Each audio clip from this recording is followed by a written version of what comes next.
Akashvani eight 90। मैं श्रीमती रीता श्रीवास्तव रायगढ़ छत्तीसगढ़ की निवासी हूँ।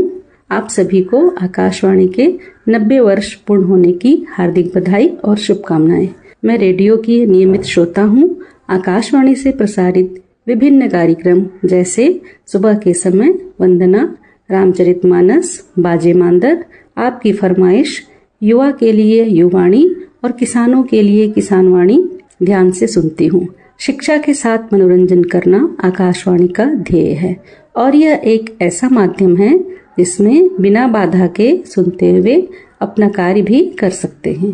पहले जब संचार साधनों का व्यापक रूप से प्रचार प्रसार नहीं था, तब शिक्षा के साथ मनोरंजन का एकमात्र साधन था रेडियो। आप इसे जहाँ चाहे ले जा सकते हैं। सफर में, घर का कार्य भी करते हुए, कृषि कार्य करते हुए भी अपनी पसंद के कार्यक्रम सुन सकते हैं। किसी प्रकार प्रोग्राम को सुनने के लिए टीवी के सामने बैठने जैसी आवश्यकता नहीं होती है। मुझे आकाशवाणी से प्रसारित समाचार जो कि आधिकारिक रूप से पुष्टि किए हुए होते हैं, जो कि टीवी जैसे न्यूज चैनल पर नहीं हो, समय का विशेष ध्यान रखा जाता है। कोई भी कार्यक्रम का समय रत्ती भर आगे पीछे नहीं होता है, निश्चित समय में चालू हो जाता है और विज्ञापन के भी ज्यादा झंझट नहीं होते। युवाओं के लिए युवाणी में युवाओं के रोजगार और उन्हें क्या करना चाहिए क्या नहीं, इस विषय में भी बताना निश्चित रूप से उनका मार्गदर्शन करता है।